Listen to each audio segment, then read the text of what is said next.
Let me ask you something. Have you ever looked around at your life and thought, what's the point? Maybe you're doing all the right things, showing up for others, trying your best, but somewhere deep down, you feel like none of it matters. That voice inside starts saying things like, you're not good enough, or your life has no value. It's painful. And it's lonely. If this resonates, let me tell you, you're not the only one who feels this way. I've been there too. Before I became a monk, I struggled with feelings of worthlessness that I just couldn't shake. Even when my environment was peaceful, and I was doing meaningful work, my mind kept whispering, you're a failure. You're not enough. The truth is, our minds are tricky. They have this incredible ability to distort reality, turning small doubts into overwhelming stories of inadequacy. But here's the good news. Those thoughts are just that, stories. They aren't the truth. And there are ways to recognize those lies for what they are and start seeing the real value in your life. In today's video, I want to share my journey with you, not just the struggles but also the solutions that helped me out of that dark space. Together, we're going to talk about 3 key steps that can help you overcome these feelings. 1. Check the reality of what your mind is telling you. Is it fact? Or is it just a negative pattern your thoughts have created? 2. Practice gratitude. There's always something to appreciate in your life, no matter how small it may seem. 3. Give to others. Helping someone else can remind you of the positive impact you have on the world. You might be wondering, how do I start when I feel so low? That's exactly what I want to help you with. I'll share stories from my own experience and practical ways to incorporate these steps into your life, no matter where you are right now. Because here's the thing, your life is valuable. It's not about being perfect, successful, or meeting anyone's expectations. It's about recognizing the beauty in just being alive and understanding that even the smallest acts of kindness, joy, or effort can ripple out and make a difference. So, if you've ever struggled with feelings of worthlessness, I want to encourage you to stick around. This isn't about quick fixes or shallow positivity. It's about learning to see yourself in a new way, about realizing that your worth has always been there, waiting for you to uncover it. Let's dive in. Personal struggle with worthlessness, a Buddhist perspective. Even when everything around me was good, when I was surrounded by kindness, doing meaningful work, and making real efforts to live a purposeful life, I still felt like a failure. It didn't make sense. No one criticized me. No one pointed out my flaws. And yet, that inner voice kept whispering, you're not enough. You're a failure. That's the thing about our minds, they're incredibly skilled at twisting reality. Even when the truth is right in front of us, our minds can create a distorted version of it, amplifying every mistake and silencing every success. It's like living in a funhouse with mirrors that only reflect the worst parts of you. It's not the truth, but it feels real. And that's what makes it so difficult to break free. The nature of the mind in Buddhism. Buddhism teaches that the mind is both our greatest ally and our fiercest adversary. It's said in the Dhammapada, the mind is everything. What you think, you become. This simple yet profound statement sheds light on the way our thoughts shape our reality. When the mind clings to negative patterns, it creates suffering. This is what the Buddha referred to as dukkha, the dissatisfaction and unease that arises when we are trapped in delusion. The speaker's experience resonates with the story of a young monk in ancient Buddhist texts who struggled with self-doubt. Despite excelling in his studies and meditative practices, the monk often felt he wasn't good enough. The Buddha, observing his distress, shared the metaphor of a lute. He explained that just as a lute needs its strings tuned, not too tight, not too loose, the mind also needs balance. Too much striving or self-criticism can lead to despair, while too little effort results in stagnation. This balance, known as Majjhima Patipada or the middle way, is crucial in overcoming feelings of worthlessness. It reminds us that self-compassion and honest reflection must go hand in hand. A famous Buddhist parable, Kisa Gotami and the Mustard Seed. One of the most well-known stories in Buddhism is that of Kisa Gotami, a woman who lost her young son and was consumed by grief. She went to the Buddha, begging him to bring her child back to life. The Buddha, with profound wisdom, told her to bring a mustard seed from a household that had never known death.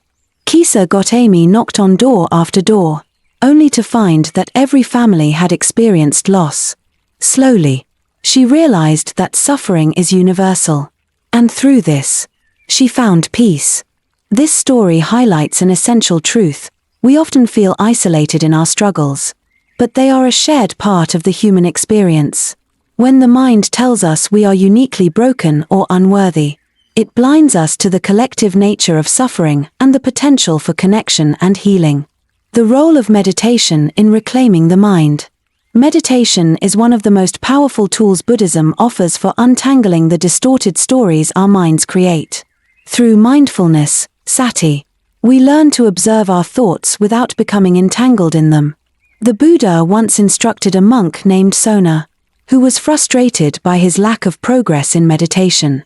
Sona was known for his diligence, but his efforts were leading to burnout rather than enlightenment. The Buddha again used the metaphor of the lute, explaining that Sona needed to approach his practice with gentleness and balance. This lesson applies not only to meditation but to how we view ourselves. That's the thing about our minds, they're incredibly skilled at twisting reality.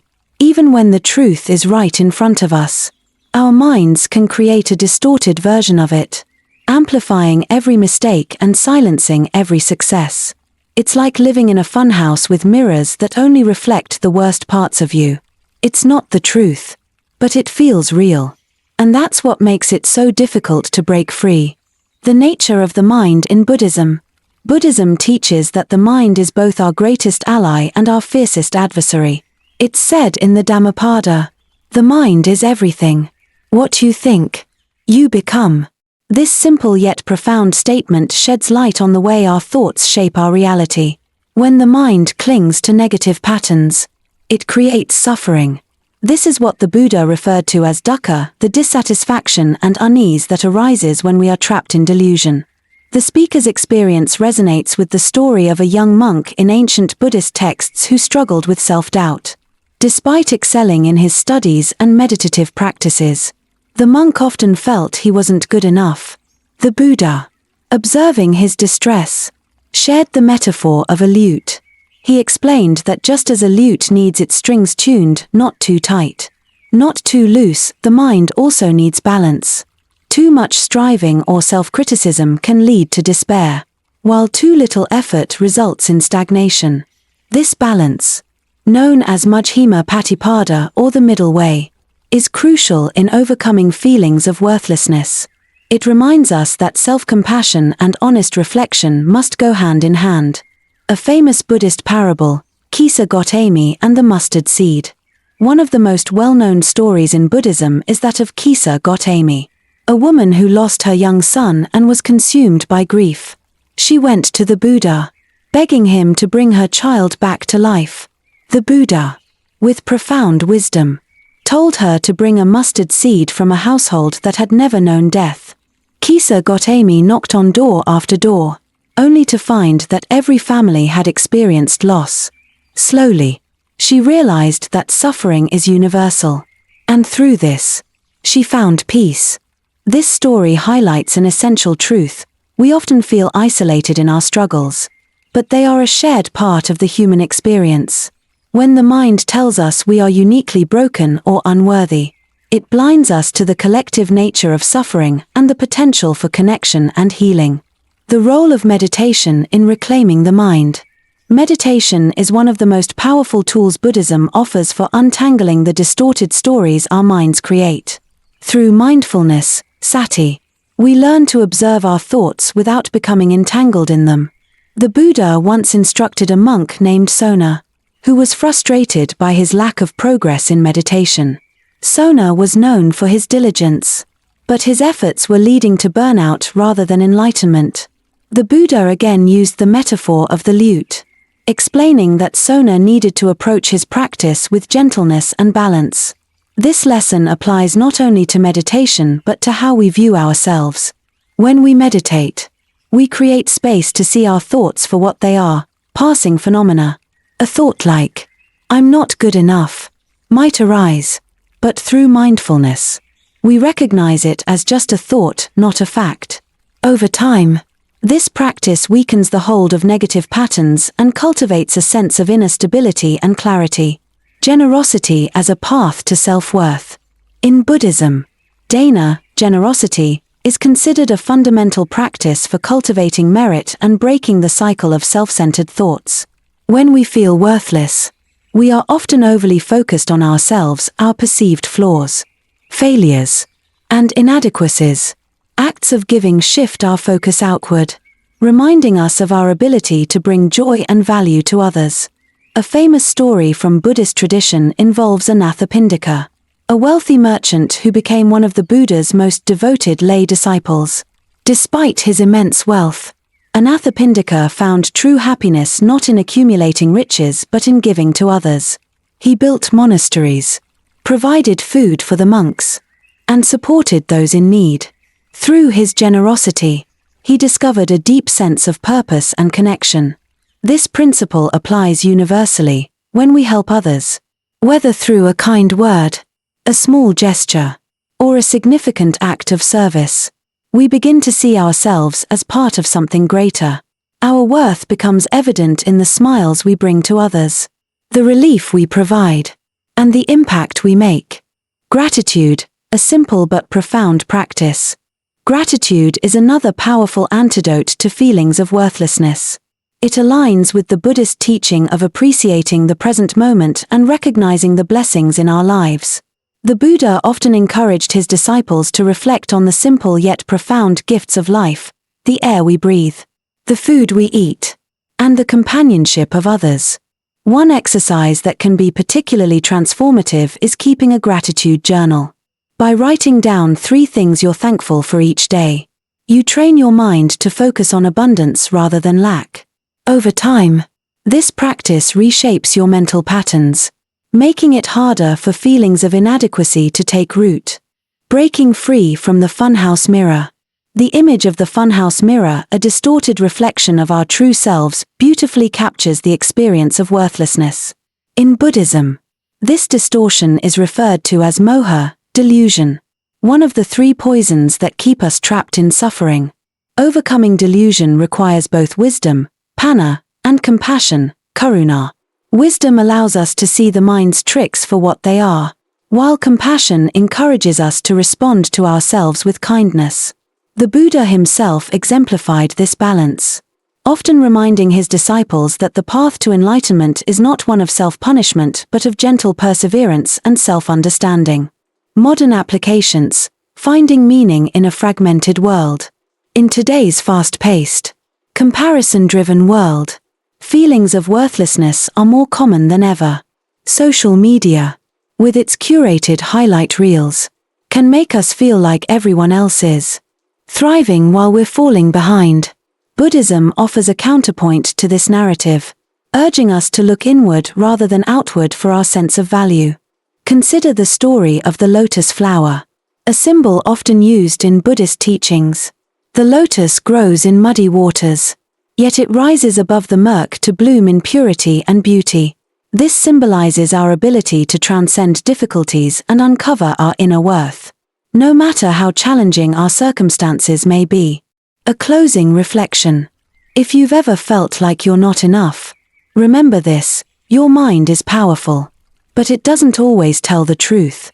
You are not defined by your mistakes, your fears, or the stories your thoughts create. You are like the lotus, capable of rising above the mud to reveal your true nature. Through mindfulness, generosity, gratitude, and self-compassion, you can begin to dismantle the distorted reflections and see yourself as you truly are: worthy, valuable, and full of potential. And as the Buddha taught, the journey to realizing this begins not with perfection but with a single step forward. Recognizing the power of the mind, breaking the cycle of negative thought patterns. The mind is both a powerful tool and a cunning trickster. In Buddhism, It's often said that the mind creates our reality, what we focus on becomes our world. When it's caught in a loop of negative thought patterns, this reality can feel suffocating, hopeless, and inescapable. The good news is that, just as the mind has the power to trap us, it also has the power to liberate us. Negative thought patterns, or papanka in Buddhist terms, refer to the proliferation of unhelpful mental chatter that distorts reality. It's not just that one thought, "I'm not good enough," arises. The problem is that this single thought spawns dozens of others. "I'll never succeed. People don't value me. Why do I even try?" This cycle strengthens with every repetition, creating a self-reinforcing loop of inadequacy and self-doubt. The Buddha and the power of mindfulness. The Buddha himself encountered the power of the mind in its most extreme form during his quest for enlightenment. Under the Bodhi tree, as he meditated deeply, Mara, the embodiment of delusion, fear, and doubt, attempted to distract and destabilize him. Mara's attacks were not physical but mental, designed to exploit insecurities and shake the Buddha's resolve. Rather than battling Mara head-on, the Buddha responded with mindfulness and awareness. He didn't suppress the negative thoughts or run from them. Instead, he observed them, recognized their impermanence, and let them go. This act of non-attachment broke the cycle of fear and self-doubt, paving the way for his enlightenment. This story demonstrates a profound truth. Awareness is the key to breaking free from the mind's negative loops. By observing our thoughts without judgment, we begin to see them for what they are: impermanent, insubstantial, and often untrue. A modern application, the story of the two arrows. The Buddha also taught the concept of the two arrows, which provides valuable insight into the mind's ability to create unnecessary suffering. He explained that when we face a painful experience, the first arrow, it's unavoidable, it's part of life. However, the second arrow is the suffering we create by our mental reactions to that pain. For example, if you make a mistake at work, the initial discomfort might be embarrassment or regret. That's the first arrow. The second arrow is when your mind starts spinning, "I'm such a failure. I'll never recover from this. Why am I even trying?" The second arrow is self-inflicted and optional, yet it often hurts more than the first. Recognizing this dynamic is the first step to loosening the grip of negative thought patterns. By practicing mindfulness, we can catch ourselves before the second arrow strikes. Seeking external support, the importance of spiritual companions. While self-awareness is vital, it's equally important to acknowledge the role of external support. Buddhism places great emphasis on the Sangha, or spiritual community. The Sangha serves as a source of encouragement, guidance, and perspective when the mind's distortions feel overwhelming. The story of Ananda and the Buddha. Ananda, one of the Buddha's closest disciples, once expressed his belief that spiritual companionship was half of the holy life. The Buddha corrected him, saying, "No, Ananda, spiritual friendship is the whole of the holy life." This profound statement underscores the transformative power of having mentors, friends, and guides who can help us navigate life's challenges. One illustrative story comes from the Buddha's teachings about a monk who was struggling with feelings of doubt and despair. This monk confided in another elder monk, who gently reminded him of the progress he had already made and the impermanence of his current struggles. The monk found comfort in this reminder and was able to move forward with renewed determination. This principle applies to all of us. Sometimes, when we're trapped in negative thought loops, we need someone else to help us see the bigger picture. Whether it's a mentor, a spiritual guide, or even a trusted friend, external support can provide clarity and encouragement that's difficult to find alone. The story of Angulimala, transforming the mind. One of the most powerful stories in Buddhism about overcoming destructive thought patterns is that of Angulimala, a notorious bandit who terrorized villages. Angulimala had fallen into a deeply negative mental loop, believing that violence and cruelty were his destiny. His actions caused immense suffering. both to others and himself. When the Buddha encountered Angulimala, he didn't react with fear or condemnation. Instead, he calmly engaged with him, showing compassion and wisdom. Through their conversation, Angulimala realized the futility of his path and the potential for change. He renounced his violent ways, became a monk, and ultimately achieved enlightenment. Angulimala's transformation is a testament to the power of the mind and the importance of guidance in redirecting it. Even the most deeply ingrained patterns of negativity and harm can be undone with the right perspective and support. Practical tools for breaking negative thought patterns. 1. Mindfulness meditation. Mindfulness is the cornerstone of Buddhist practice for a reason. By sitting in meditation and observing your thoughts without attachment, you begin to see how they arise, linger, and pass away. Over time, this practice creates space between you and your thoughts, allowing you to respond with clarity rather than react impulsively. 2. Loving-kindness meditation, metta bhavana. Loving-kindness meditation is particularly effective for countering feelings of inadequacy.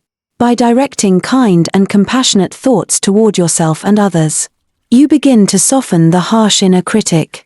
A simple practice might involve repeating phrases like, "May I be happy," "May I be healthy," "May I be free from suffering." 3. Gratitude practice. Gratitude shifts the focus from what's wrong to what's right. Keeping a gratitude journal, as mentioned earlier, is a simple yet powerful way to train the mind to recognize the positive aspects of life. 4. Seeking the Sangha. Whether it's joining a meditation group, speaking with a mentor, or simply connecting with friends who uplift you, surrounding yourself with supportive people can make a significant difference. 5. Challenging negative beliefs. Ask yourself, is this thought true? Is it helpful? Often, you'll find that the answer is no. By questioning the validity of your negative thoughts, you weaken their power over you. A closing reflection. The mind's capacity to loop negative patterns is undeniable, but so is its potential for transformation. The teachings of Buddhism remind us that we are not our thoughts.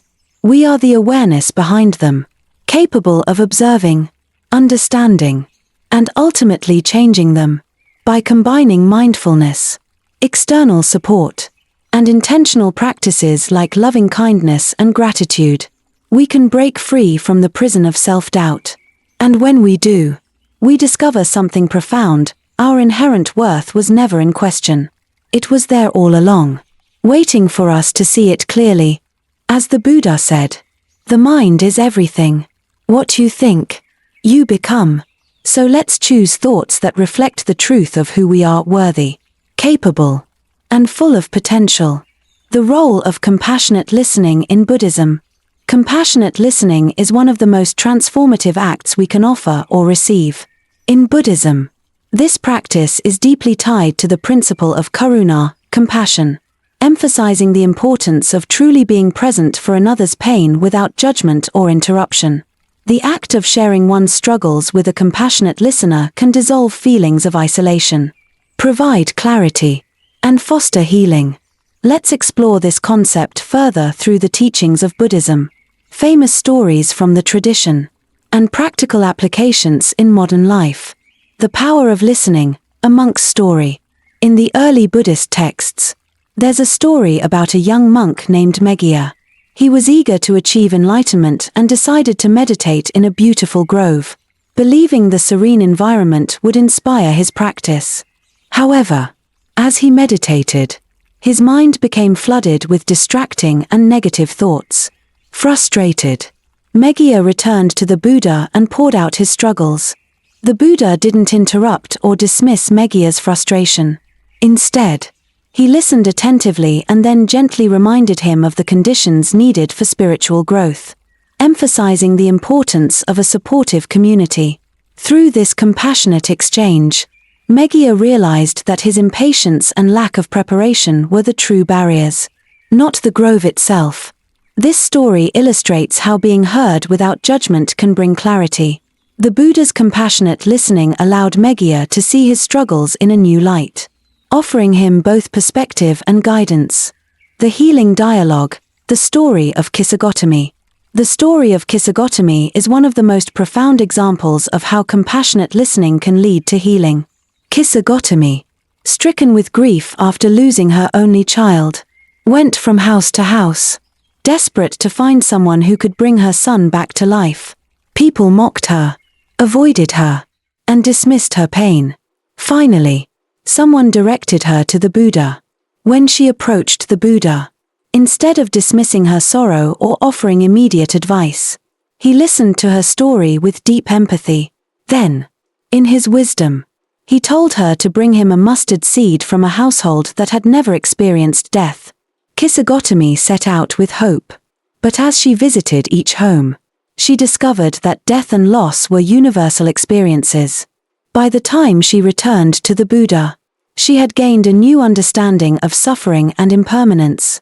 His compassionate listening and the gentle guidance that followed allowed her to move beyond her grief and join the monastic community, where she eventually attained enlightenment. This story highlights the dual power of listening. Not only does it validate the speaker's feelings, but it also opens the door for deeper understanding and transformation. Compassionate listening in the modern world. In our fast-paced lives, where distractions abound, the art of listening often takes a backseat.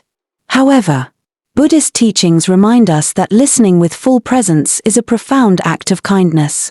It allows us to connect with others on a deeper level and helps them feel seen, heard, and valued. One modern example comes from Thich Nhat Hanh, the Vietnamese Zen master, who often emphasized the importance of deep listening. He explained that listening with compassion requires setting aside our judgments and focusing entirely on the other person's words and emotions. Thich Nhat Hanh once shared a story about a young man who approached him, angry and estranged from his father. The young man felt his father didn't understand or care about him. Thich Nhat Hanh encouraged the young man to listen to his father's story with compassion, without planning responses or defending himself. When the young man finally did, he discovered his father's struggles, fears, and love hidden beneath the surface. This act of listening healed their relationship and brought them closer together. Buddhist perspectives on silence and presence. In Buddhism, silence is considered a crucial component of compassionate listening. The Buddha often remained silent when asked certain questions, not because he lacked answers but because he recognized the power of silence in allowing the speaker to reflect and find clarity. For instance, in the famous parable of the poisoned arrow, a man wounded by an arrow demanded answers about who had shot him before allowing the arrow to be removed. The Buddha responded not by answering the man's questions but by emphasizing the urgency of tending to the wound. This silence directed attention to what was truly important. Similarly, when listening to someone's struggles, it's often more powerful to offer presence and understanding rather than immediate solutions.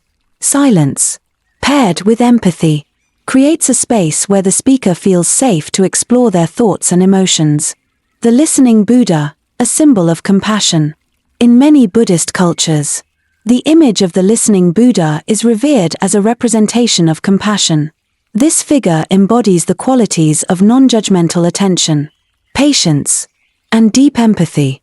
One traditional story tells of a monk who was deeply troubled by doubts about his practice. He visited a shrine and prayed to the listening Buddha, pouring out his fears and insecurities. As he spoke, he felt an overwhelming sense of calm, as if the Buddha himself were listening. This act of expressing his struggles helped the monk find the courage to continue his path. While the listening Buddha is a symbolic figure, it reminds us that the simple act of being present for someone can be profoundly healing. Practical steps to practice compassionate listening. 1. Be fully present. Put away distractions, phones, tasks, or wandering thoughts and focus entirely on the person speaking. Your undivided attention communicates that their words matter. 2. Listen without judging or fixing.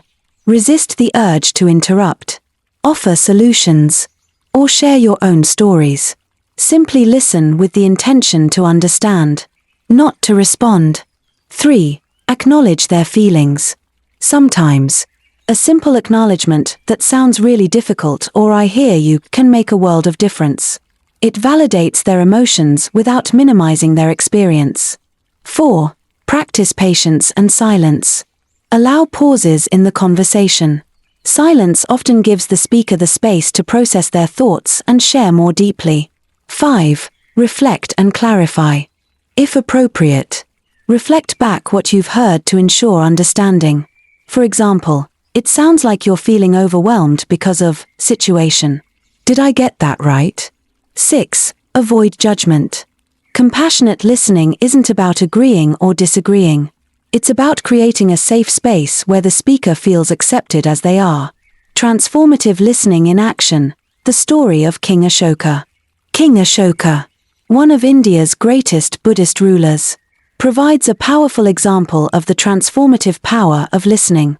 After witnessing the devastating effects of his own conquests, Ashoka experienced deep remorse and turned to Buddhism. One story recounts how Ashoka, in his later years, would personally meet with his subjects to hear their grievances. He listened patiently, often spending hours hearing their stories and offering empathy and solutions. This act of compassionate listening strengthened his connection with his people and helped establish an era of peace and prosperity. Ashoka's transformation from a conqueror to a compassionate ruler shows how listening can not only heal individuals but also transform entire communities. The ripple effect of compassionate listening. The act of listening compassionately doesn't just help the speaker, it also transforms the listener. It cultivates patience, empathy, and humility, reminding us of our shared humanity. As we listen deeply to others, we often find that our own hearts soften and our perspectives widen. The Buddha's teachings emphasize interdependence, the idea that we are all deeply connected. Compassionate listening embodies this principle by bridging divides and fostering understanding. Whether it's a friend sharing their struggles, a stranger in need of kindness, or even our own inner voice, listening with an open heart has the power to transform pain into healing and connection. In Buddhism, listening is not just an act of kindness, it's a spiritual practice. By cultivating the art of compassionate listening, we create a space for others to heal, for ourselves to grow, and for deeper connections to flourish. As the Buddha taught, when words are both true and kind, they can change the world. Sometimes, the most profound kindness is simply to listen. Check the reality technique, finding truth beyond negative thoughts. The check the reality technique is a simple but profound practice rooted in Buddhist teachings. It invites us to pause, evaluate the accuracy of our thoughts, and see life as it truly is rather than through the distorted lens of negativity. This practice helps break the cycle of harmful thought patterns by encouraging a deeper connection with the present moment and recognition of life's inherent positivity. In Buddhist philosophy, suffering, dukkha, often arises from moha, delusion, one of the three poisons of the mind. Delusion clouds our judgment, creating narratives that aren't aligned with reality. By checking the reality, we challenge these false stories, bringing clarity and perspective to our lives. The Buddha and the Thorn, challenging perception. One well-known Buddhist story illustrates the essence of this practice. A disciple approached the Buddha, deeply troubled by his recurring negative thoughts. He believed he was a failure because he struggled with meditation, often distracted and restless. The Buddha, recognizing the root of the problem, handed the disciple a thorny branch and asked him to hold it tightly. As the disciple clutched the branch, the thorns pricked his hand, causing pain. The Buddha then asked, "What is causing your pain, the branch, or your choice to hold on to it?" The disciple realized that the branch was neutral. It was his own action, holding on unnecessarily, that caused his suffering. Similarly, the Buddha explained, "Our thoughts are like the branch. They may arise naturally, but clinging to them or misinterpreting them is what creates pain." This story emphasizes the importance of checking the reality of our situations. Are our thoughts based on truth? Or are they reactions to fleeting emotions and false assumptions? The middle way, avoiding extremes of negativity. The check the reality technique aligns closely with the Buddha's teaching of the middle way, Majjhima Patipada, which advocates balance in all aspects of life. Just as we should avoid extremes in behavior, indulgence and self-denial, we should also avoid extremes in thought, such as constant self-criticism or unrealistic expectations. For example, consider the story of Sona, a monk who was highly disciplined but frustrated with his perceived lack of progress. He pushed himself relentlessly in meditation, believing he wasn't doing enough. The Buddha, seeing his struggle, compared Sona's efforts to tuning the strings of a lute. If the strings are too tight, they break. If they're too loose, they don't produce sound. Similarly, if our thoughts lean too heavily toward negativity or overexertion, they disrupt our inner harmony. By checking the reality of his efforts, Sona found the balance he needed to progress. This practice teaches us to pause and ask, are my thoughts and actions rooted in reality, or are they skewed by extremes? Recognizing positive aspects of life. When we're caught in a cycle of negative thinking, it's easy to overlook the good in our lives. The check the reality technique encourages us to actively recognize the positive aspects of life, shifting our focus from what's wrong to what's right. The parable of the blind men and the elephant. In a famous Buddhist parable, a group of blind men is asked to describe an elephant by touching different parts of its body. One feels the trunk and says it's like a snake.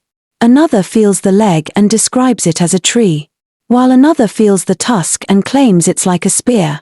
Each man's perception is partial and incomplete, leading to disagreement and confusion.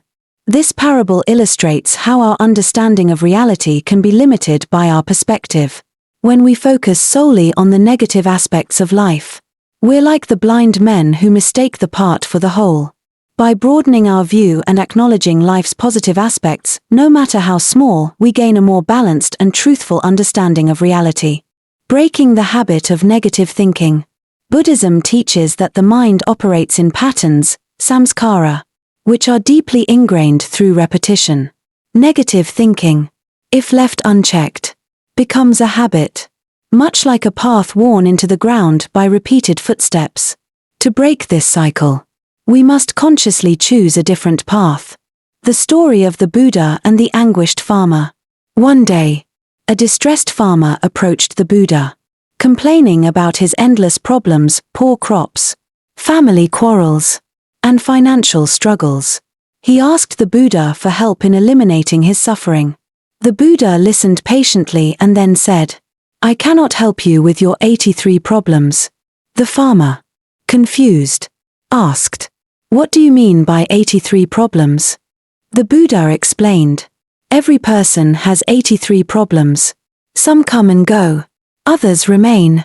If you solve one, another will take its place. However, there is one problem I can help you eliminate, your belief that you shouldn't have any problems. This teaching underscores the importance of reframing our perspective. Life is inherently imperfect, but our resistance to that imperfection is what creates suffering. By checking the reality of our expectations, we can break free from negative thought patterns. Practical steps to check the reality. 1. Pause and reflect. When negative thoughts arise, pause and ask yourself, is this thought true? Is there evidence to support it? Often, you'll find that these thoughts are based on assumptions rather than facts. 2. Shift focus to the present moment. Ground yourself in the present by focusing on your breath or engaging with your surroundings. This practice helps disrupt the loop of negative thinking and brings clarity. 3. Reframe your thoughts. If you find yourself thinking, I always fail, reframe it as, I didn't succeed this time, but I've learned something valuable. Reframing transforms negative thoughts into opportunities for growth. 4. Cultivate gratitude. Regularly write down 3 things you're grateful for. This simple practice trains your mind to recognize life's positives, counterbalancing negativity. 5. Seek external perspective. Sometimes, it's hard to evaluate our thoughts objectively. sharing your struggles with a trusted friend, mentor, or spiritual companion can provide clarity and insight. The lotus flower, a symbol of resilience. In Buddhism, the lotus flower is a powerful symbol of rising above negativity. Despite growing in muddy waters, the lotus emerges pure and untainted, reaching toward the light. This metaphor reminds us that no matter how difficult our circumstances or entrenched our negative thoughts, we have the potential to rise above them. A modern story, Thich Nhat Hanh's mindful tea practice. Thich Nhat Hanh, the renowned Zen master, often taught the importance of mindfulness as a way to check reality. In one of his teachings, he described the simple act of drinking tea. When we're caught in negative thoughts, even something as pleasant as tea can become lost to us. We sip mechanically, our minds elsewhere, consumed by worry or regret. Thich Nhat Hanh encouraged his students to bring full awareness to the act of drinking tea, feeling the warmth of the cup, noticing the aroma, and savoring the flavor. This practice of mindful awareness helps us reconnect with the present moment, breaking the grip of negative thinking and allowing us to experience life's simple joys. Closing reflection, the reality beyond the mind. The check the reality technique is a reminder that our thoughts are not always accurate reflections of the world. By pausing to evaluate their truth, recognizing life's positives, and breaking the habit of negativity, we can free ourselves from unnecessary suffering. As the Buddha taught, with our thoughts, we make the world. By checking the reality of those thoughts, we can create a world filled with clarity, balance, and gratitude. Just like the lotus rising above the mud, we, too, can transcend the distortions of the mind and embrace the truth of our inherent worth and resilience. Appreciating the present moment, embracing gratitude and finding joy in the everyday. Buddhism teaches that life unfolds only in the present moment. The past is gone. The future is uncertain. And our true reality exists only in the here and now. Appreciating the present moment involves cultivating gratitude for what we have and finding joy in life's simple experiences. This practice is not just a path to inner peace but a way to awaken to the beauty and richness of life, even in the face of challenges. The Buddha and the simple meal. One day, the Buddha and his disciples were walking through a village when they were invited to a simple meal of rice and vegetables by a poor farmer. Despite the meal's modesty, the Buddha expressed deep gratitude, thanking the farmer for his generosity and emphasizing the interconnectedness of life. He explained to his disciples that every grain of rice represented the effort of countless beings, the farmer who tilled the soil, the rain that nourished the crops, and the sunlight that allowed them to grow. By mindfully appreciating the meal, the Buddha demonstrated the importance of recognizing the abundance present in even the simplest acts. This story reminds us that gratitude is not about the quantity or quality of what we have, but about the awareness of its value. Every moment, no matter how ordinary, is an opportunity to connect with the miracle of life. The present moment as the source of freedom. In the Dhammapada, the Buddha teaches, do not dwell in the past. Do not dream of the future. Concentrate the mind on the present moment. This simple but profound advice highlights the freedom that comes from living fully in the now. When we fixate on the past, we often carry regret or resentment. When we obsess about the future, we invite worry and anxiety. The present moment, however, is free from these burdens. By anchoring ourselves in the here and now, we break the chains of mental suffering and open ourselves to joy. The parable of the flower. One day, the Buddha held up a single flower during a sermon and remained silent. His disciples were puzzled, wondering what he was trying to convey. Only one monk, Mahakassapa, smiled, understanding the Buddha's teaching without words. The Buddha later explained that the flower represented the present moment's perfection, which cannot be grasped through intellectual analysis but only experienced directly. This parable teaches that true appreciation arises when we stop seeking explanations and simply embrace what is. Gratitude for being human. Buddhist teachings emphasize the preciousness of human life. According to the Buddha, being born as a human is a rare and fortunate opportunity, as it allows us to practice the Dharma and cultivate wisdom and compassion. The analogy often used is that of a blind turtle surfacing in an ocean and happening to place its head through a floating yoke, a near impossible event. Recognizing this rare gift encourages us to appreciate our human existence, regardless of our circumstances. By focusing on what we can achieve in this life, such as personal growth, helping others, and deepening our understanding of truth, we cultivate gratitude for simply being alive, finding joy in small moments. Modern life often pulls us away from the present moment with endless distractions and a focus on productivity. However, Buddhism teaches us to find joy in small, everyday experiences. Thich Nhat Hanh's walking meditation. Thich Nhat Hanh, the Vietnamese Zen master, popularized walking meditation as a way to anchor oneself in the present. He encouraged his students to walk slowly and deliberately, focusing on each step and breathing in sync. In one of his teachings, he said, "Walk as if you are kissing the earth with your feet." This practice transforms a simple act like walking into a profound experience of connection and gratitude. Each step becomes an opportunity to appreciate the ground beneath us, the air we breathe, and the miracle of movement. Drinking tea mindfully. Thich Nhat Hanh also spoke about the practice of drinking tea mindfully. He described how, when we are present, the simple act of sipping tea becomes a moment of beauty. We notice the warmth of the cup, the aroma of the tea, and the sensation of its flavor. In this way, a routine act transforms into a celebration of life, overcoming obstacles to gratitude. The story of the poisoned arrow. One of the Buddha's most famous teachings is the parable of the poisoned arrow.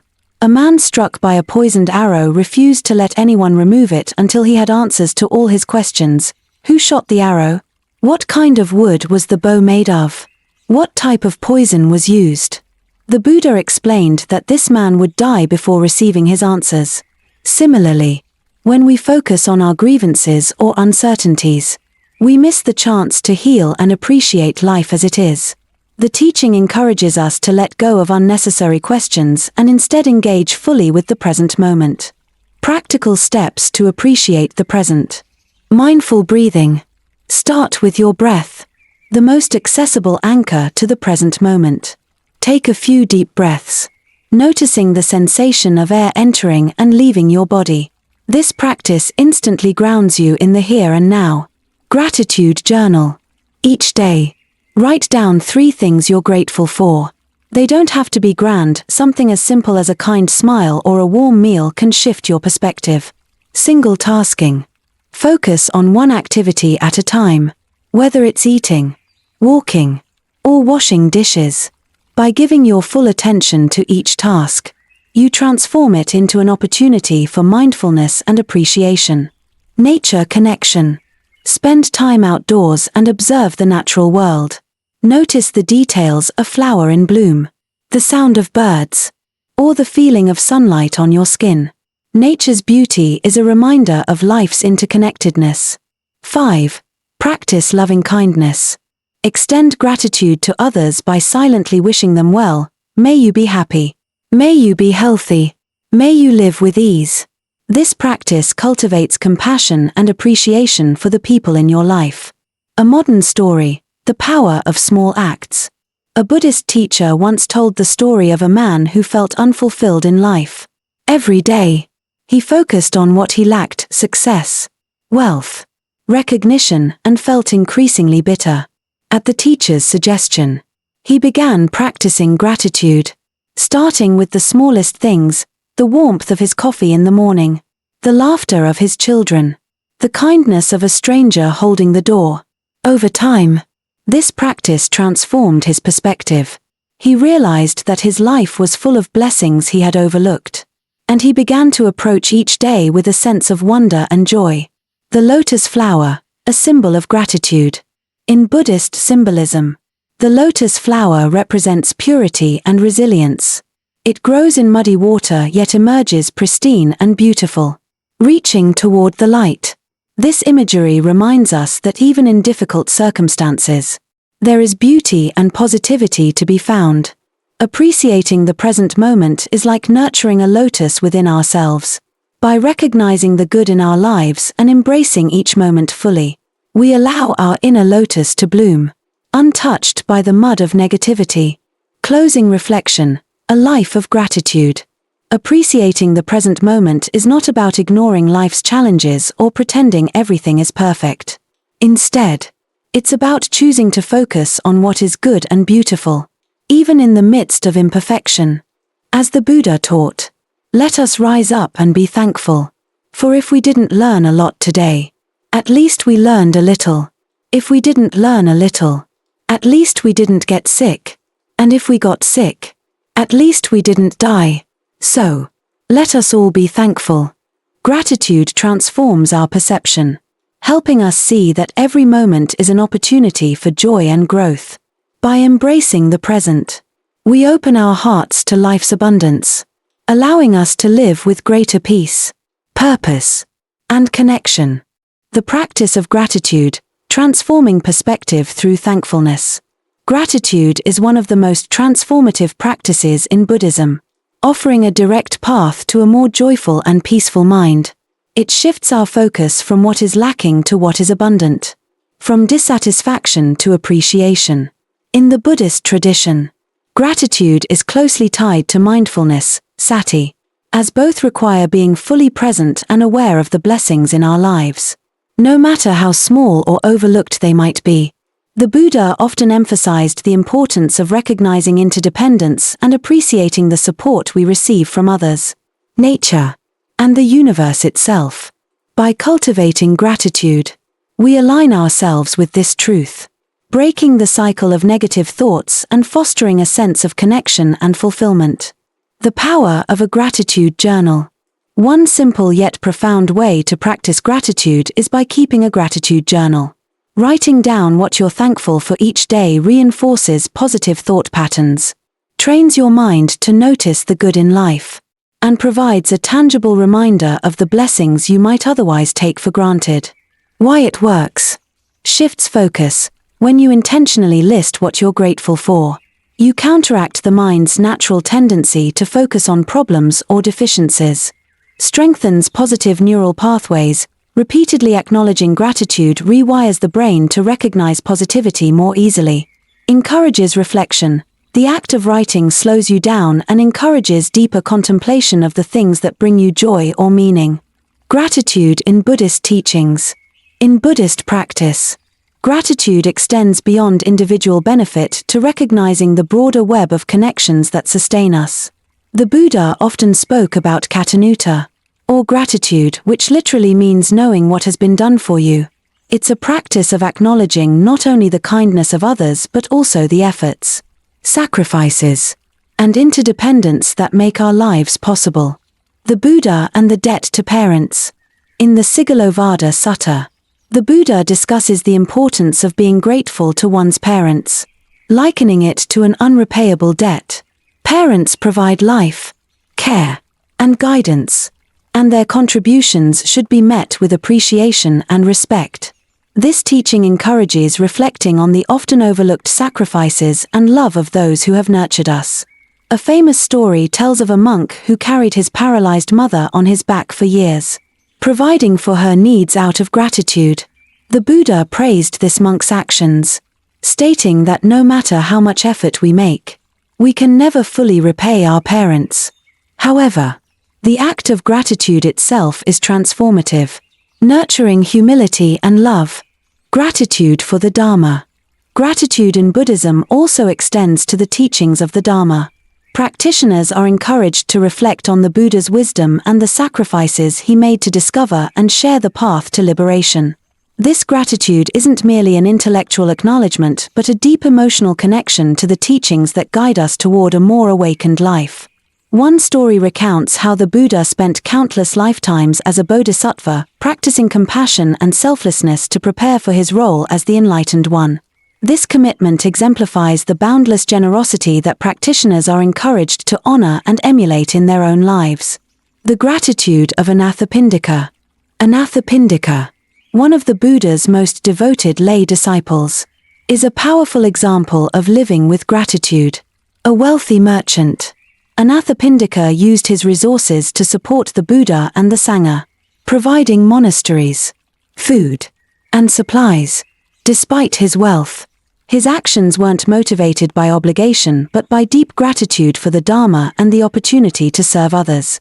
Anathapindika's story reminds us that gratitude is not about material wealth but about a heart open to giving and recognizing the gifts we've received. His life teaches that the practice of gratitude can inspire acts of generosity that ripple outward, creating a more compassionate world. Finding gratitude in the mundane. Buddhism emphasizes that gratitude doesn't have to stem from grand or rare events, it can and should arise from everyday experiences. By focusing on the small, often unnoticed blessings like the breath we take, the warmth of the sun, or the kindness of a stranger, we train our minds to find joy in the ordinary. The story of the raft. One of the Buddha's famous analogies involves a man using a raft to cross a dangerous river. Once he reaches the other side, the man, out of gratitude for the raft, carefully places it on the shore rather than discarding it. The Buddha used this story to illustrate the importance of being mindful and appreciative of the tools, people, and circumstances that help us navigate life's challenges. This teaching encourages us to see gratitude not as an isolated act but as a continual acknowledgement of the support and resources that carry us through life. Breaking the cycle of negative thinking. Negative thought patterns, such as focusing on what's missing or wrong, can become deeply ingrained over time. Gratitude disrupts this cycle by redirecting our attention to what we have rather than what we lack. The poisoned arrow and gratitude. The Buddha's parable of the poisoned arrow is often interpreted as a call to focus on what truly matters. A man struck by a poisoned arrow refuses to let it be removed until he knows every detail about the person who shot it. The Buddha explained that this fixation on unnecessary details prevents the man from addressing the immediate need, removing the arrow. Similarly, focusing on life's imperfections can blind us to its blessings. Gratitude helps us shift our perspective, allowing us to remove the arrow of dissatisfaction and appreciate the beauty of the present moment. Practical steps to cultivate gratitude. 1. Daily gratitude journal. Write down 3 things you're thankful for each day. These can range from profound, health, family, to simple, a good meal, a friendly smile. 2. Gratitude meditation. During meditation, reflect on the people, experiences, or circumstances you're grateful for. Visualize these blessings and allow feelings of appreciation to fill your heart. 3. Express gratitude to others. Thank the people in your life directly, whether through a note, a conversation, or an act of kindness. Expressing gratitude strengthens relationships and spreads positivity. 4. Mindful appreciation of daily life. Pause throughout the day to notice and appreciate the small things, a gentle breeze, a shared laugh, or the taste of your food. 5. Reflect on interconnectedness. Consider the web of people and efforts that contribute to your life. From the farmers who grow your food to the workers who maintain your city. Recognizing this interconnectedness deepens your sense of gratitude. The lotus as a symbol of gratitude. In Buddhist teachings, the lotus flower is often used as a symbol of resilience and gratitude. Growing in muddy waters, the lotus rises above its environment to bloom beautifully. This imagery reminds us that even amidst challenges and difficulties, we can find reasons to be thankful. Gratitude allows us to rise above negativity, much like the lotus, and embrace life with grace and clarity. The ripple effect of gratitude. Gratitude doesn't just transform the individual, it ripples outward, creating a more compassionate and harmonious world. When we express gratitude, we inspire others to do the same, fostering a cycle of positivity and connection. The Buddha taught, happiness never decreases by being shared. Gratitude, like a flame, grows brighter the more it's spread. By practicing gratitude, we not only enrich our own lives but also contribute to the well-being of those around us. A closing reflection. Gratitude is a powerful antidote to the mind's tendency to dwell on negativity. By keeping a gratitude journal, meditating on life's blessings, and expressing thankfulness to others, we cultivate a mindset of abundance and appreciation. As the Buddha said, "Let us rise up and be thankful. For if we didn't learn a lot today, at least we learned a little. If we didn't learn a little, at least we didn't get sick. And if we got sick, at least we didn't die. So, let us all be thankful." Through gratitude, we awaken to the richness of life, discovering that even in its imperfections, it is full of wonder, beauty, and connection. Helping others as a path to meaning. The act of giving and helping others holds a central place in Buddhist teachings, offering a profound pathway to discovering purpose and meaning. In Buddhism, generosity, dana, is one of the foundational practices, described as the first step on the path to liberation. By shifting our focus from self-centered concerns to the well-being of others, we cultivate a sense of connection, compassion, and fulfillment. Helping others doesn't just benefit them, it transforms us, dispelling feelings of worthlessness and reminding us of the positive impact we can have on the world. The Buddha and the hungry child. One of the Buddha's teachings demonstrates the profound value of helping others. During a famine, a desperate mother brought her starving child to the Buddha, pleading for assistance. Rather than simply providing food, the Buddha mobilized his disciples and the local community to pool their resources. Together, they created a system to ensure that no family in the village went hungry. This story illustrates that helping others not only alleviates immediate suffering but also fosters a sense of shared humanity. The Buddha's approach emphasized collective effort and mutual support, showing that even small acts of kindness can ripple outward to create lasting change. Giving as a path to liberation. In the Sutra of 42 sections, the Buddha teaches that a person who gives selflessly and with pure intention is free from attachment. This freedom opens the heart to compassion and joy. When we help others without expecting anything in return, we release the ego's grip on our actions, transforming giving into a spiritual practice. The story of the generous king. A famous story from Buddhist lore tells of a king who once ruled a prosperous land. This king, inspired by the Buddha's teachings, dedicated his life to serving his people. He established hospitals, schools, and food distribution centers, ensuring that everyone in his kingdom had what they needed to thrive.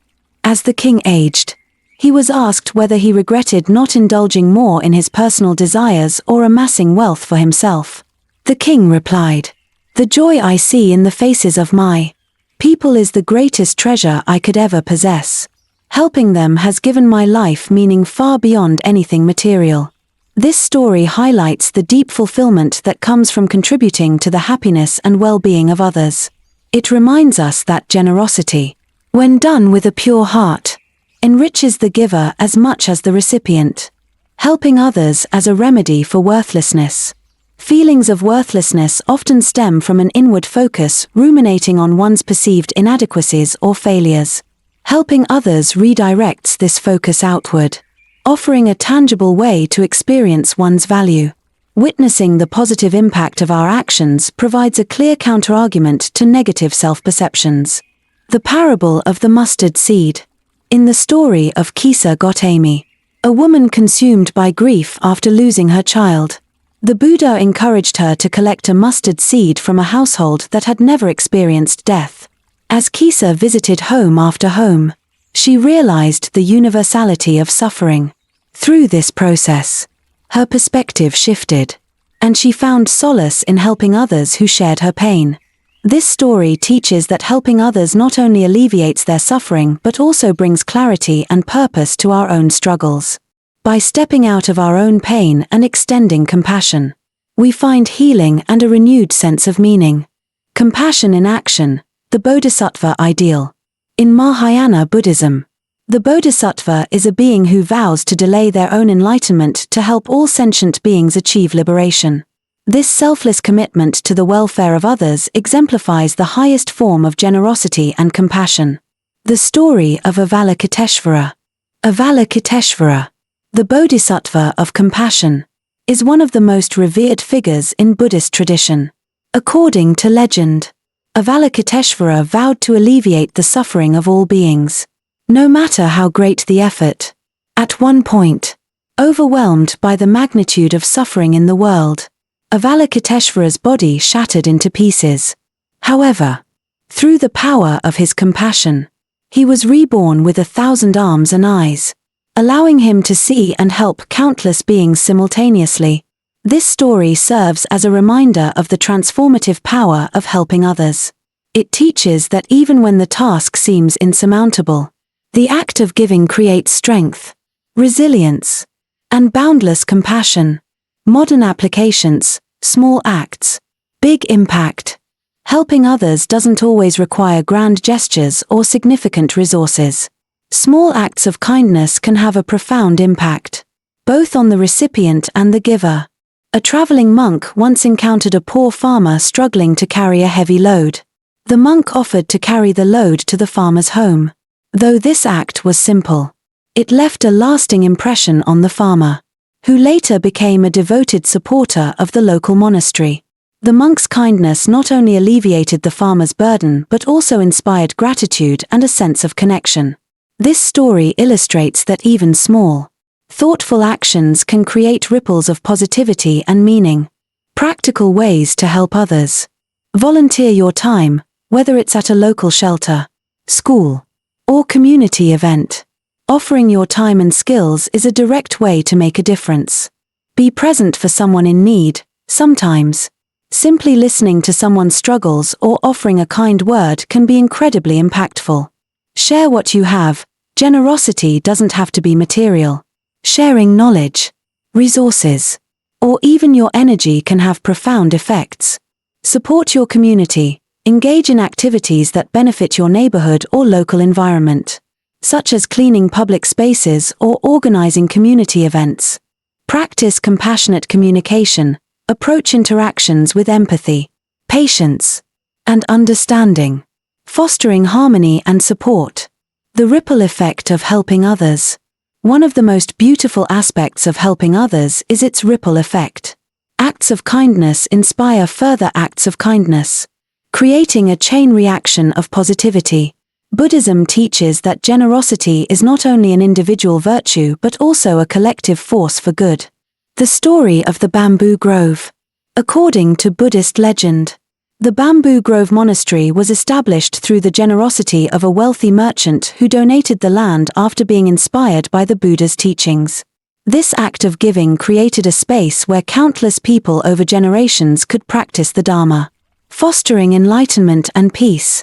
The story of the bamboo grove illustrates how one act of generosity can have far-reaching and lasting effects, benefiting not only individuals but entire communities. Helping others as a spiritual practice.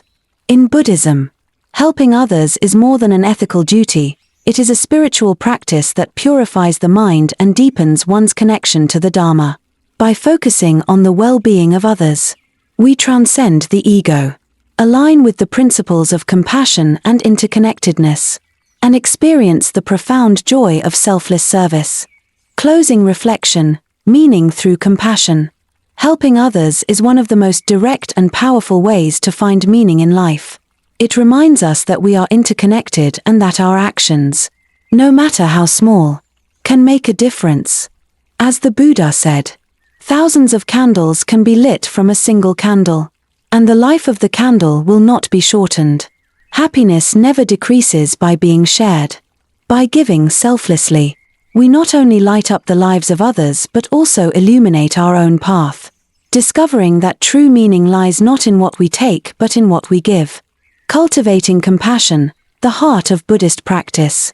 Compassion, karuna, lies at the very core of Buddhist teachings, representing the active wish to alleviate suffering for all sentient beings.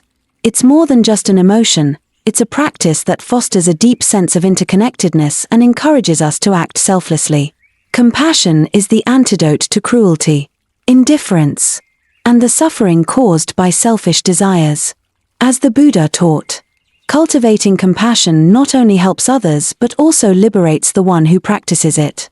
In this section, we will explore how compassion manifests in Buddhist teachings, share stories that highlight its transformative power, and offer practical ways to integrate compassion into daily life. The Buddha and the Injured Swan. One of the most well-known stories of compassion from the Buddha's early life is the tale of the injured swan. As a child, Prince Siddhartha was walking in the palace gardens when he saw a swan fall from the sky, pierced by an arrow. The bird was trembling and in pain. Siddhartha's cousin, Devadatta, had shot the swan and approached to claim it as his prize. Siddhartha gently cradled the swan and treated its wounds, refusing to give it up. When Devadatta argued that the swan belonged to him because he had captured it, Siddhartha countered, saying, "Life belongs to the one who saves it, not to the one who harms it." The matter was brought before the elders, who agreed with Siddhartha's argument. This act of compassion foreshadowed the Buddha's later teachings about the sanctity of life and the importance of protecting all beings from harm. This story reminds us that compassion must extend beyond humans to include animals and all forms of life. By caring for the swan, Siddhartha demonstrated that compassion is a universal principle, one that transcends personal gain and connects us with the suffering of others. Compassion through action, the Bodhisattva ideal. In Mahayana Buddhism, the Bodhisattva is the embodiment of compassion. A Bodhisattva is someone who vows to delay their own enlightenment until all beings are liberated from suffering. This selfless dedication highlights the transformative power of compassion as an active, ongoing practice. The story of Prince Vesantara.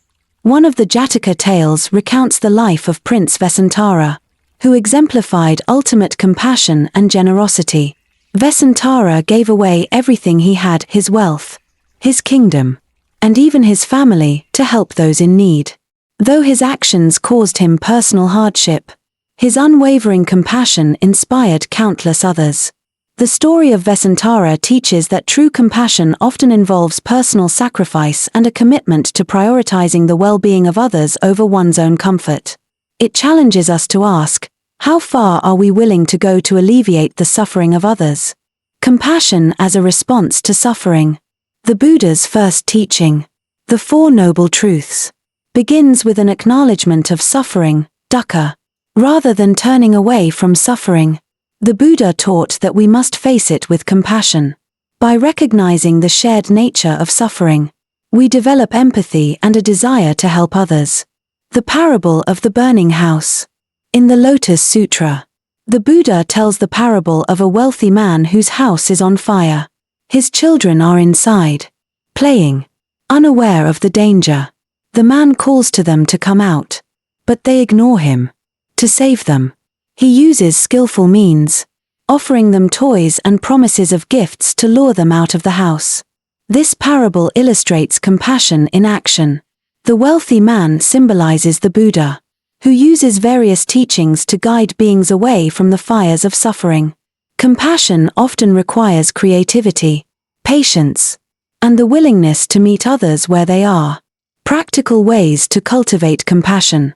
Practice loving-kindness meditation, metta bhavana. Loving-kindness meditation is a core practice in Buddhism for cultivating compassion. Begin by focusing on yourself, repeating phrases like, "May I be happy," "May I be healthy," "May I be free from suffering." Gradually extend these wishes to loved ones, strangers, and even those you find difficult. Eventually, radiate compassion to all beings. Extend kindness to animals and nature. Compassion includes all sentient beings, not just humans. Feed stray animals, protect insects from harm, or engage in acts that support environmental preservation. These small acts cultivate a sense of interconnectedness. Practice active listening. One of the simplest ways to show compassion is by listening without judgment. When someone shares their struggles, offer your full attention and empathy, helping them feel heard and understood. Engage in self-compassion. Compassion begins with yourself. Be kind and forgiving toward your own mistakes and struggles. This creates a foundation from which compassion for others can grow.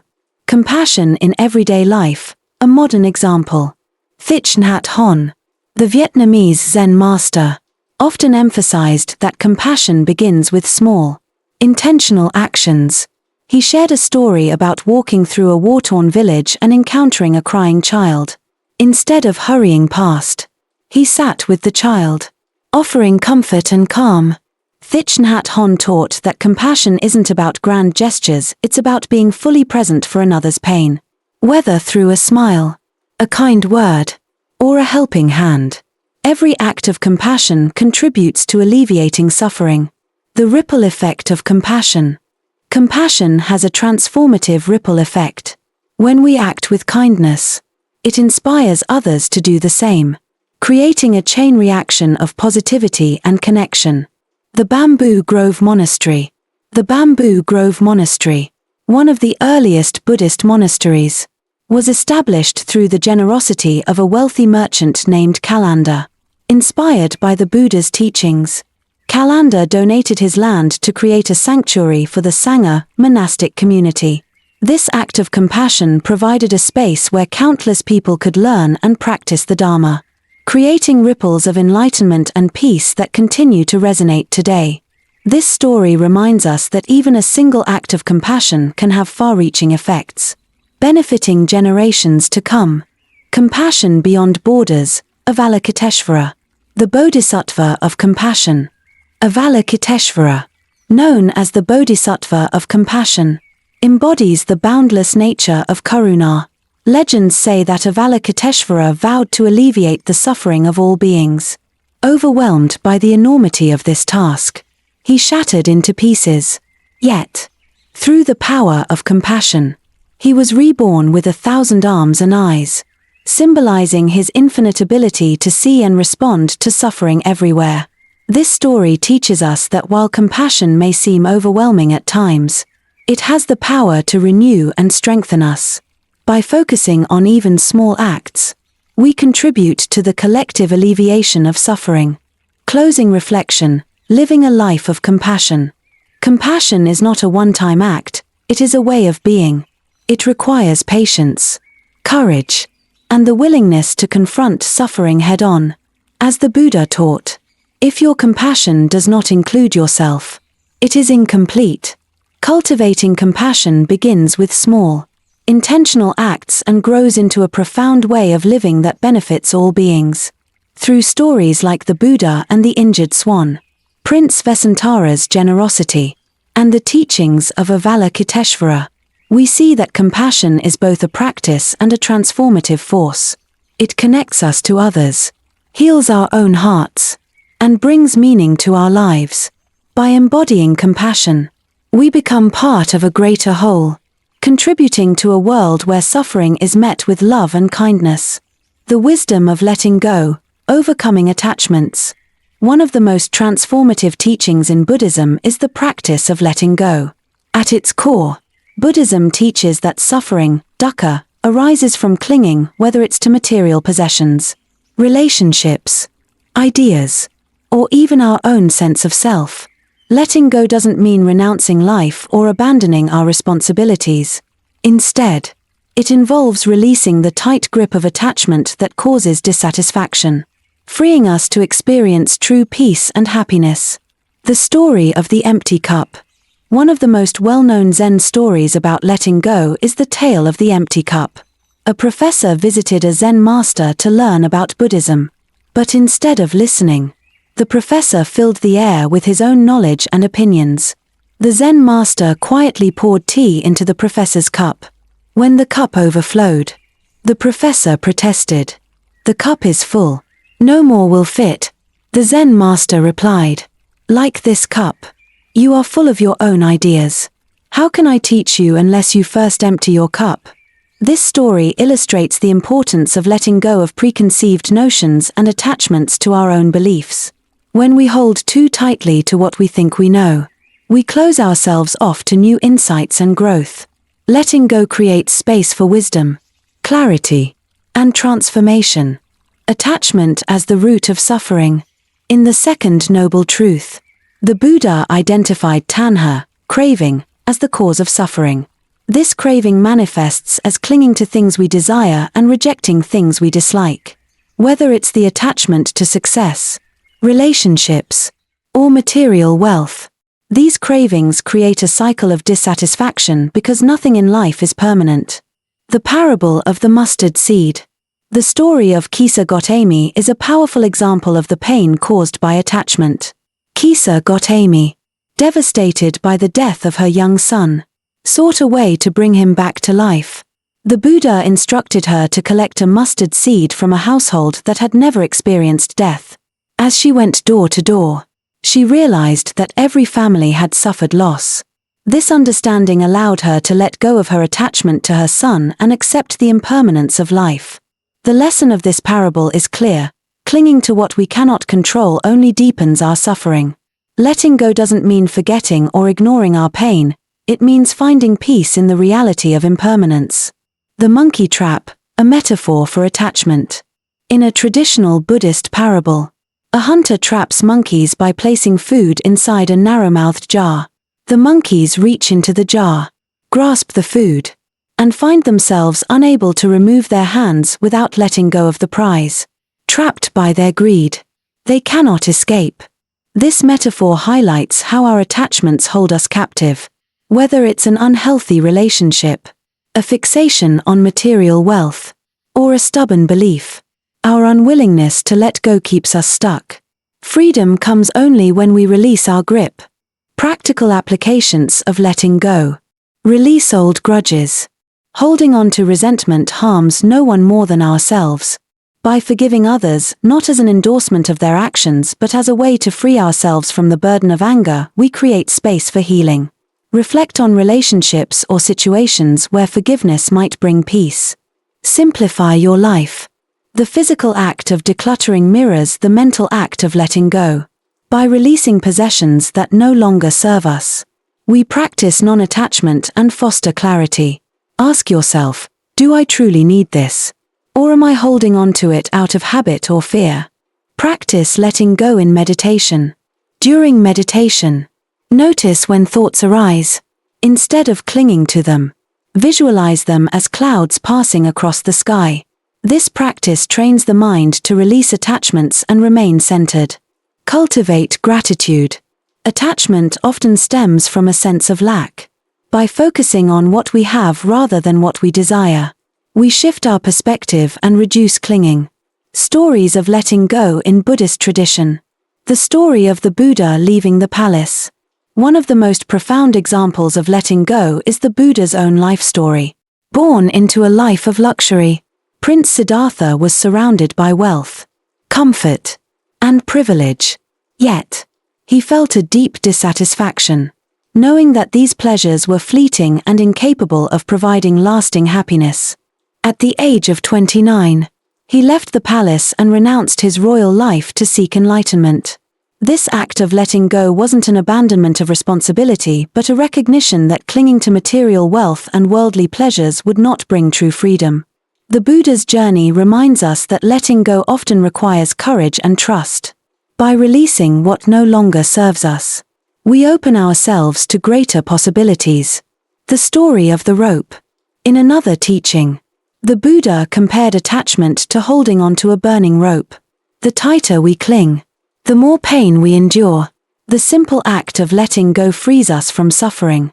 This metaphor is particularly relevant to situations where we cling to harmful habits, toxic relationships, or unrealistic expectations.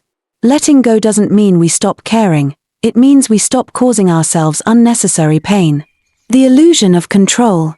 One of the reasons we cling so tightly to people, possessions, and ideas is the illusion of control. We believe that if we hold on hard enough, we can prevent loss or change. However, Buddhism teaches that impermanence, anicca, is a fundamental truth of existence.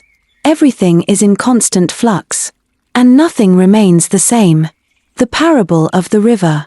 The Buddha once described life as a river in constant flow. Trying to hold onto the water is futile. It slips through our fingers no matter how tightly we grasp. Instead of clinging, we must learn to flow with the river, embracing its movement and impermanence. This teaching encourages us to approach life with openness and adaptability, releasing the need to control what cannot be controlled. The freedom of letting go. Letting go is not about loss, it's about liberation. By releasing attachments, we free ourselves from the suffering they cause and create space for peace, joy, and wisdom. The Zen story of the two monks. Two monks were traveling together when they came to a river. There, they met a woman who needed help crossing. The elder monk carried her across the river, while the younger monk silently fumed. Hours later, the younger monk finally blurted out, "How could you carry that woman? We're not supposed to touch women." The elder monk replied calmly, "I set her down hours ago. Why are you still carrying her?" This story illustrates how clinging to past events, whether grievances, regrets, or guilt, only prolongs our suffering. Letting go allows us to move forward unburdened. Practical exercises for letting go. Daily reflection on impermanence. Take a moment each day to reflect on the impermanent nature of life. Recognize that everything, both joys and sorrows, is fleeting. This awareness fosters a sense of gratitude and reduces attachment. The practice of offering. Engage in acts of giving, whether it's donating possessions, time, or resources. Offering freely helps reduce clinging and cultivates generosity. Mindful breathing exercise. When you feel yourself clinging to a thought or emotion, pause and take 3 deep breaths. With each exhale, visualize yourself releasing the attachment. Journaling. Write about what you're holding onto and explore why. Then, write a statement of release, such as, "I let go of this because it no longer serves me." Closing reflection. The wisdom of letting go is one of the most liberating teachings in Buddhism. It reminds us that clinging, whether to possessions, relationships, or ideas, only creates suffering. By releasing these attachments, we don't lose anything essential. Instead, we gain freedom, peace, and clarity. As the Buddha taught, you only lose what you cling to. Letting go is not an act of weakness but one of immense strength and trust. It allows us to flow with the river of life, embracing its impermanence and discovering the profound peace that lies beyond attachment. Through stories like the empty cup, the monkey trap, and the elder monk at the river, we learn that letting go is not about giving up, it's about opening up to the boundless possibilities of life. A closing reflection. Compassion, letting go, and mindfulness are not distant ideals but transformative practices that can guide us toward a deeper, more meaningful life. These teachings, grounded in the wisdom of Buddhism and brought to life through timeless stories, remind us of the shared humanity that connects us and the boundless potential for growth, joy, and peace that resides within. As the Buddha taught, do not dwell in the past. Do not dream of the future. Concentrate the mind on the present moment. Thank you for taking this journey of reflection and exploration. May these teachings inspire you to cultivate compassion, release what no longer serves you, and find mindfulness in each breath. Together, let us walk this path toward greater harmony and peace, both with heartfelt gratitude. Thank you for reading and for your commitment to deepening your understanding and practice. May you find joy and meaning in EV.